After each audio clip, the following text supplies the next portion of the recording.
평범하거나 특별하거나 이름표와 물음표 사이 꼭 만나고 싶었습니다.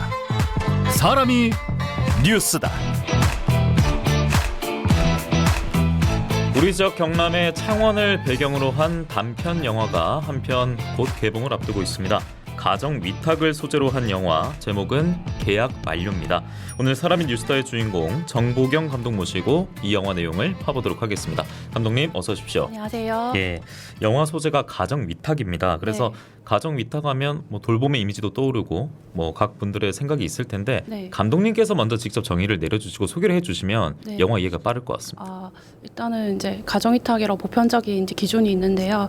친부모가 이제 개인적인 어떤 사정으로 인해서 친아이를 이제 돌보지 못했을 때에 이제 그 전문적으로 교육을 받은 위탁 가정을 통해서 아이가 이제 건강하게 성장할 때까지 돕고 돌보는 제도이고요. 예. 그리고 가정 위탁의 최종 목표가 제가 이제 조사할 때 들은 바로는 원가정으로의 회복이라고 들었습니다. 그래서 저희 영화 또한 그러한 내용들을 좀 알리고 싶어서 좀 담았습니다. 네. 사실 제가 가정 위탁이라는 소재로 봤을 때 봤던 영화는 기억해 보면 최우식 배우가 출연했던 거인이라는 영화가 있었는데 네, 맞아요. 앞서 소개해 주신 거 보니까 그 영화의 결과는 상당히 차이가 있을 것 같고 그렇죠. 네. 저는 가정 위탁이라는 소재만 처음 접했을 때는 낯설기도 했었고 다소 저는 좀 무겁게 다가오기도 했습니다. 감독님께서는 그러면 어떻게 이 소재를 다룰 생각을 하셨던 거예요? 사실 가정위탁이라는 걸 사실 이 영화를 만들기 전까지는 저도 몰랐었거든요. 저도 아까 말씀하셨던 이제 재장님께서 말씀하셨던 그 영화를 보긴 했지만 그때는 그게 가정위탁보다는 약간 그룹 홈에 좀 가까웠어서 제가 이제 그때는 좀 생소하긴 했었는데 사실 저는 이제 가정위탁을 몰랐지만 이제 어릴 때부터 이제 중학교 시절에 부모님 따라 이제 보육원에 봉사하러 갔었어요. 그래서 그때 이제 좀 인상 깊었었어요. 아이들에게 가족이 필요하구나. 그래서 가족을 내 혈육이 아닌 가족을 받아들이는 입양에 대해서 좀 사실 관심을 좀 가지고 있었습니다. 이제 그러던 중에 2018년쯤에 제 지인 중에 한 분이 가정위탁을 실제로 하고 계셨는데 식사하는 자리에서 책 한 권을 선물해 주시더라고요. 그 당시에 이제 그 주신 책이 얘들아 우리 집으로 와라는 책이었는데 아일랜드의 할머니께서 140여 명의 아이들을 가정위탁했던 이야기더라고요. 근데 그 책을 주시면서 저에게 부탁하시기를 감독님 요즘에 아마 그 당시에 이제 입양 어떤 사건이 좀 있었던 것 같아요. 그래서 그분이 부탁하시기를 감독님 기회가 되면 가정위탁에 대한 인식 개선을 위한 영화를 좀 만들어 주시면 좋겠다. 근데 그 당시에는 제안을 받을 때는 좀 흥미롭지 않았습니다. 근데 한 1년쯤 지나니까 관심이 가져지고 그래서 이제 본격적으로 한 2년 정도에 걸쳐서 이제 조사하고 사례 인터뷰를 했었습니다. 시나리오 제작 과정 자체가 참 힘겨웠을 것 같기도 하고 왜냐하면 해당되는 분들 만나야 되고 그분들도 이야기도 들어야 되고 그런데 그런 과정이 녹록지는 않았을 것 같거든요. 그 돌아보면은 그 제작 과정 좀 어땠습니까?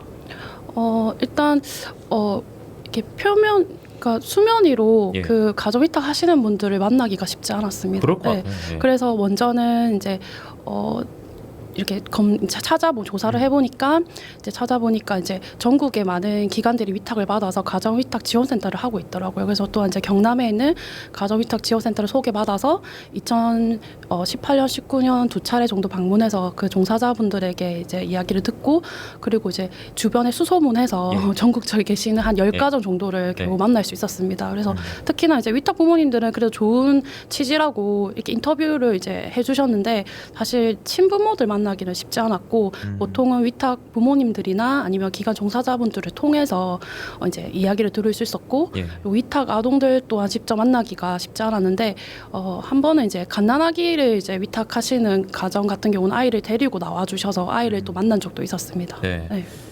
감독님께서 뵙던 뭐 위탁 부모라든지 그리고 그 속에 있는 아이들이라든지 그리고 친부모 같은 경우가 영화 감독님이시니까 카메라에 담길 수도 있잖아요. 그래서 저는 그거 예민하게 반응하는 분도 있을 것 같은데 그래서 이 영화 자체가 극영화인지 뭐 어떤 느낌의 뭐 다큐멘터리 영화인지 이게 궁금하거든요. 우선 대부분 사람들이 이제 저희가 소재를 가정위탁이라고 사회적으로 관심이 필요한 소재를 선택하다 보니까 당연히 다큐멘터리일 거라 생각하시는데 저는 이제 이 자료를 조사하면 이제 취재를 이어가면 갈수록 아무래도 그분들의 정보나 소상권에 대해서 되게 예민하다 보니까 처음부터 극영화로 생각을 하고 기획해서 이제 시나리오를 만들기 위해서 취재를 했었습니다.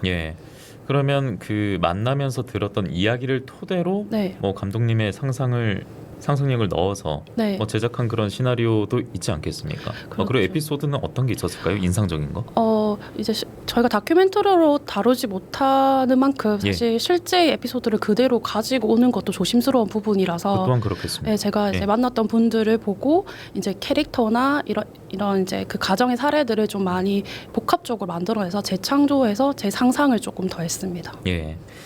야, 위탁 부모들 참 네. 대단하다고 느끼는 네. 게 사실 냉정하게 본인 자녀도 아니잖아요. 그렇죠. 그리고 또 이 아이들은 옆에 우리 부모님이 있어야 되는데 그 상실감이 분명 존재하지 않겠습니까? 그렇죠. 근데 그 또한 위탁 부모들이 다 달래줘야 되고 또 공감도 해줘야 되고 선 넘지 않게 이해도 해줘야 되고 그래서 이분들이 뭐 특별한 자격이 있어야 되는 것인지 조건이 있는 분들 아닐까라는 생각이 들더라고요. 네, 일단은 먼저 거의 대부분 위탁 부모를 하시는 분들은 이제 그 가정위탁 지원센터를 통해서 이제 전문적으로 양성 교육을 받으시고 수료하신 분들이 이제 위탁 부모로서 이제 계속 열심히 봉사를 해주고 계시는데요. 제가 조사할 때 이제 마지막으로 이제 이제 뭐 보편적인 정보 이제 그런 것들이 2019년이 마지막이라서 2019년이. 네, 왜냐면 제가 이후에 이제 코로나 기간에 시나리오를 이제 각색하고 영화를 만들다 보니까 그래서 오늘 방송 오기 전에 한 번 더 검색을 해봤어요. 네네. 그랬더니 먼저는 이제 아이를 양육할 수 있을 정도로 부족하지 않은 소득을 가진 자 그리고 이제 뭐 법적으로 문제가 없는 분들 아무래도 아이를 이제 만나다 보니까 혹시나 뭐 성범죄라든지 아니면 아동 학대 네 그렇죠 그런 전력이 있으면 안 되니까 그리고 이제 만 25세 이상 그리고 그 위탁한 아동과 60세 이상 차이가 나지 않아야 되고 그리고 예전에 제가 조사했을 때만 해도 한 자녀 이상 부모에게만 자격을 줬는데 최근에 바뀌었더라고요. 자녀가 없어도 가능하고 그 대신 이제 위탁 아이를 포함해서 자녀 수가 4명 이하여야 되는 그래서 그리고 아이들을 정말 사랑하고 그 아이들을 사랑으로 받아들일 수 있고 용기를 낼 수 있는 분들이라면 누구나 위탁 부모로 지원이 가능하시고 만약에 이제 원한다면 아까 말씀드렸던 것처럼 반드시 이제 예비 위탁 부모 교육을 들으셔야 합니다. 네. 이 위탁 부모들께서 다루는 그 대상이 아이들뿐만 아니라 보통 그 미성년자일 때나 아니면 굉장히 좀 어린 나이에 출산을 하는 부부도 있지 않습니까? 뭐 이런 분들에 대해서도 뭐 도움의 말씀 준다고 저는 들었는데 맞습니까? 네, 맞습니다. 저도 사실은 그냥 위탁 부모님들이 그 아동만 돌본다고 생각했는데 제가 인터뷰하던 중에 이제 위탁 부모님들이 대부분 하시는 말씀이 그 아이만 돌보는 것이 아니다. 이 가정 위탁이 원가정으로 돌아가는 것이 목표다 보니 정기적으로 이제 아이를 만나러 오는 친부모들을 만나서 계속 그들이 힘을 내어서 아이들과 살아갈 수 있도록 계속 힘을 내고 계속 이제 재정적인 어려움을 극복할 수 있도록 많이 격려하시고 어떨 때는 이제 그분들이 해줄 수 있는 도움 한에 내에서는 도와주기도 한다고 하시더라고요. 네. 위탁 부모님들 보면은 이것도 궁금합니다. 공통점이 있는지. 왜냐하면 이 보통의 마음가짐으로 할 수 있는 일은 아닌 것 같아서 어떤 뭐 직업적으로 봤더니 뭐 공통적인 직업군이 많았다라든지 좀 있습니까? 어떤 분들이 주로 많이 하세요? 제가 만났던 가정이 사실 되게 많은 가정도 아니었고 그 분들이 다 평균일 수 없어서 제가 만났던 가정들을 기준으로 봤을 때는 먼저는 이제 입양을 평소에 원하셨는데 그 입양이 당장 마음의 부담이 되셔서 이제 내 혈육이 아닌 아이를 사랑으로 낳고 기를 수 있는지를 이제 보시기 위해서 가정 위탁하시는 분들도 계셨고 본인 스스로 그리고 이제 아이를 자기의 자녀를 다 키워서 이제 성년이 되고 다 독립을 시키고 이제 본인들이 제2의 인생으로 이제 아이를 이제 여유의 시간에 돌보시는 분들이 계셨어요. 그런 분들은 한 5, 60대이셨고 사실 이제 가족 위탁 할 때 위탁 부모님들이 맞벌이 부부여도 된다고 했는데 제가 만났던 분들 대부분은 외벌이셨어요. 왜냐하면 아이에게 그만큼 시간을 들여서 키워야 되다 보니까 부모 중에 한 분은 적어도 그리고 그분들의 형편이 막 부자거나 되게 넉넉하시진 않으셨어요. 그럼에도 그분들은 그분의 가정에 이 아이를 받아들여 주시고 이 아이를 위해서 시간을 들이고 물질적인 것도 들여서 정말 그냥 가족처럼 호적에만 안 올라갔지 거의 가족처럼 살고 있더라고요. 부로서 넉넉한 게 아니라 다른 분들보다 좀 선한 마음에 있어서 더 넉넉한 분들인 것 같습니다. 그 가정 위탁의 최종 목표가 앞서 원가족 회복 그러니까 원래 부모님한테 복귀시키는 것 이게 최종 목표가 될 텐데 그럼 이런 활동이 이루어지고 있으니까 실제 결과물, 뭐 수치도 궁금해요. 그런 케이스가 많습니까? 제가 이제 기관 종사자가 아니다 보니까 예, 이제 역시나 또 정확한 그렇겠네요. 수치는 이제 예. 조금 제가 정확히 알지 못하지만 보고 들으셨을 네, 때 예. 들었을 때 취재하면서 들었던 건 사실 이제 정말 가정위탁의 최종 목표인 원가정으로의 회복 돌아가는 것이 정말 좋겠지만 현저히 낮다고 합니다. 네. 어떤 뭐 사례들이 있었는지 이유가 있었는지 궁금해요. 이제 친부모가 결국에는 이제 양육을 할 만큼의 의지가 안 생겨서 친권을 포기하는 경우도 있었고, 아 친부모가요? 네. 예. 그렇게 되면 이제 그 위탁 가정이 어떨 때는 입양을 하시는 경우도 있으세요. 근데 그렇지 못할 때에는 다른 위탁 가정에 가거나 아니면 기관으로 가는 경우가 있더라고요. 그리고 아니면 그냥 계속 이제 보통 가정 위탁을 1년씩 계약을 하거든요. 그래서 계속 연장을 해서 이 아동들이 성년일 때까지 이제 위탁 부모님들이 돌봐주시죠. 네. 오히려 아이들이 돌아가기를 원치 않는 경우도 그럴 수도 있죠. 그럴 수도 네, 있겠네요. 네. 예. 참 모두가 좀 행복했으면 좋겠는데 네, 맞아요. 상황 자체가 네. 이 목표나 의지와는 다르게 녹록질 않은 상황인 것 같습니다. 네. 게다가 이제 위탁 부모들이 본인 아이처럼 내 자녀가 아니지만 네. 키우고 또 신경 써주고 하다가 목표를 달성했어요. 만약에 그런 네. 케이스가 많지는 않다고 합니다만 네. 목표 달성을 했을 때 그들이 쏟았던 돌봄과 사랑은 이 계약 자체가 만료되는 거지 않습니까? 네. 그분들의 마음속의 아픔은 차마 좀 헤아리기가 쉽지 않을 것 같은데 굉장히 마음 아파하실 것 같습니다. 일단 아이가 성년일 때까지 키우셨다면 이제 이후에도 사실 이제 법적인 계약들은 해제가 되지만 예. 만료가 되지만 계속해서 인연을 이어가시는 것 같고요. 근데 사실 가정위탁이 무조건 원가정으로만 돌아가는 걸 위해서만 존재하진 않고요. 종종 이제 해외 입양을 가기 전에 한국 아이들 이제 한 갓난아기 한 3개월 가량 아이부터 두 돌 되는 아이까지를 이제 임시적으로 보호하는 가정위탁들도 있었어요. 그래서 그런 위탁 부모님들을 만나보면 헤어짐을 되게 많이 아쉬워하시더라고요. 그래서 제가 만났던 분 중에 한 가정은 아이가 100일 때쯤에 만났는데 두 돌 때 이제 이탈리아로 이제 그 입양을 보낸 거예요. 그래서 돌아와서 일주일 내내 우셨다고 하더라고요. 그 아이가 사실 좀 뭘 알겠습니까? 그렇죠. 예, 뭐 어떤 걸 기억하겠습니까? 이런 일이 있었는지 네. 그리고 또 이후에 이제 성장해서 좀 어떤 추억이나 어떤 기억을 과거를 통해서 안게 될지 생각해 보면 참 좀 짠해지는 그리고 네. 마음이 아파지는 그런 경우인 것 같습니다. 계약 만료라는 제목의 의미도 어느 정도 좀 이해도 가는 것 같기도 네. 하고요. 이 영화가 이제 창원을 배경으로 하지 않습니까? 네. 그래서 좀 분위기를 바꿔서 네. 스텝진이라든지 네. 배우진들도 어떻게 캐스팅하게 됐는지 네. 이런 과정들도 궁금한데요.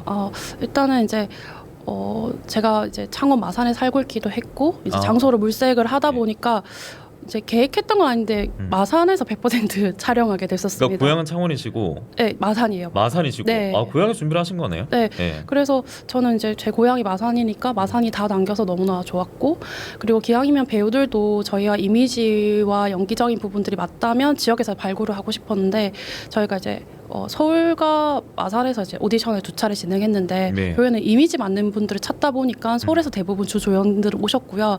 하지만 반면에 이제 다른 배역들은 전부 다 지역에서 활동하고 계시는 배우분들이 참여했습니다. 그리고 스태프들도 이제 아무래도 기술적인 부분이 필요한 헤드 스태프들은 서울에서 오셨었는데 나머지 뭐 주요 제작진들이나 저희 뭐 제작자님들, PD님들 그리고 저 또한 그리고 이제 연출부들 이런 분들은 대부분 이제 지역 분들이셨고 그리고 제가 지역에서 또 아이들 영화 제작 교육을 하고 있어서 예. 제 제자들이 또 이제 참여해서 저희 연출부 막내는 중학교 3학년 아이가 슬레이트를 그래요? 쳤었습니다. 야, 네. 좀 대단한 지원군과 함께 찍은 영화군요. 네, 그리고 배우분들이나 스태프분들이 그냥 단순히 이제 지역에서 영화 찍는다고만 참여하신 게 아니라 시나리오를 충분히 읽어보시고 예. 저희 영화에 대한 의미를 대부분 많이들 같이 공감하고 함께하고자 하는 취지로 해주셨습니다. 그런데 감독님 너무 좀 네. 질문이 그럴 수 있겠습니다만 네. 결국엔 근데 돈이 문제지 않습니까? 그렇죠. 영화잖아요. 제작비 그렇죠. 문제지 않습니까? 그렇죠. 예. 네. 이런 고민은 어떻게 좀 해결해 나가셨는지도 궁금하고요. 참 쉽지 않았던 것 같아요. 그래서 단편 영화고 독립 영화라서 뭐 인건비는 뭐 품앗이로 뭐 영화는 뭐 저퀄리티로 이렇게 하고 싶진 않았고요. 기왕이면 좋은 의미를 담은 영화기 때문에 잘 전달하고 싶어서 좋은 퀄리티의 영화를 만들려고 하다 보니까 제작비도 많지 않게 필요했고 공을 많이 들여야 했습니다. 그래서 많은 이제 뭐 지자체나 중앙 부처에서 하는 영화 제작 지원 사업에 많이 문을 두드렸고요. 그러던 중에 이제 2022년 이제 경상남도와 경남문화예술진흥원에서 이제 후원하는 경남 청년 영화 활동 지원 사업에 선정이 되어서 예. 이제 제작비를 이제 조금이나마 마련할 수 있었고, 하지만 그것으로는 또 충분하지 않아서 저희가 열심히 이제 영화 제작을 위한 후원 이제 참여 홍보를 통해서 한 200여 명의 분들이 개인과 단체들이 예. 또 도와주셔서 저희가 촬영까지 무사히 마칠 수 있었고요. 또 촬영이 끝났다고 또 끝나는 게 아니라 또 후반 작업이나 또 저희가 지금 시사회를 준비 중인데 시사회를 주최하고 또 국내외 영화제 또 출품하려고 하니까 많은 또 예산이 들더라고요. 그럼 또 돈이네요. 네, 그래서 저희가 현재 이제 텀블벅이라는 플랫폼을 통해서 지금 펀딩을 하고 있는데 이제 내일이면 종료를 하거든요. 예. 근데 감사하게도 이제 200% 달성을 해서 그래서 제가 이 자리를 빌어서 이제 저희 영화에 후원해 주셨던 분들한테 정말 감사하다라고 전하고 싶습니다. 예. 네. 후반 작업 중이시고. 네. 예. 일단 또 미리 좀 진심으로 축하해 드리겠는데 아, 네. 여기서 네. 분위기 좀 다시 한번 바꿔서요. 네. 문제는요. 가장 아쉬운 거는요. 네. 이 감독님의 영화를 우리 볼 수 있는 겁니까? 특히 우리 지역 기준에서요. 보기가 쉽지 않습니다. 너무 어렵잖아요. 네. 어디 가서 봐야 되나 이 질문부터 떠오릅니다. 네, 뭐 이제 지역에 뭐 이제 프랜차이즈 극장들이나 독립 영화 극장들이 있지만 사실 단편 영화들은 독립 장편 영화나 상업 영화들처럼 개봉할 기회가 사실 대부분 없고요. 현재로는 저희가 준비한 서울과 마산에서의 시사회나 진주에서 이제 전체 이제 대관 상영만 있는데요. 예. 근데 앞으로 저희가 계속 지금 현재 영화제를 출품하고 있어서 뭐 선정이 되면 영화제를 통해서 볼 수도 있고, 또 저희가 내년까지 국내외 영화제를 돌릴 예정이라서 일반 관객분들을 만나려면 아마 온라인 플랫폼에 공개된 이후 볼 수 있는데 혹시나 이제 저 영화가 궁금해서 보고 싶으시다면 예. 저희 쪽으로 연락을 주시면 단체 이제 관람이나 공도제 상영이 가능합니다. 예. 네. 지역 소멸 위기 뭐 여러 가지 이유를 네. 찾을 때 참 네. 이런 뭐 문화생활 누릴 수 있는 인프라 부족도 꼽히곤 하는데 네. 이 대목은 참 아쉽네요. 네, 맞아요. 예, 이런 영화가 이제 개봉을 앞두고 있는데 네. 영화 개항 만료 이제 감독님과의 대화 시간은 1분여 남아 있거든요. 네. 끝으로 관객분들이 좀 어떤 마음을 가지고 이 영화를 봤으면 좋겠다. 마무리 말씀 듣도록 하겠습니다. 아마 이 영화를 접하는 많은 관객분들이 접하기 전에는 가족위탁이라는 걸 잘 모르셨을 텐데 이번 기회를 통해서 가족위탁에 대해서 이해하시고 또 많은 분들이 마음에 감동이 있으시다면 가족위탁을 위해서 위탁부모로도 지원해 주시면 좋겠고요. 그리고 최근에 기사를 보니까 한국 아이들이 여전히 해외 입양을 많이 가고 있더라고요. 그래서 그 아이들을 우리 사회가 돌봐줄 수 있으면 좋겠다라는 생각이 들더라고요. 그래서 예. 이런 부분들을 우리 관객분들이 같이 공감해 주셨으면 좋겠습니다. 네. 좋은 내용이고 또 필요한 네. 내용이고 네. 또 우리 지역에 또 영화에 있어서 자부심도 감독님 좋은 결과로 잘 세워주셨으면 하는 바람입니다. 오늘 말씀 고맙습니다. 네, 감사합니다. 네.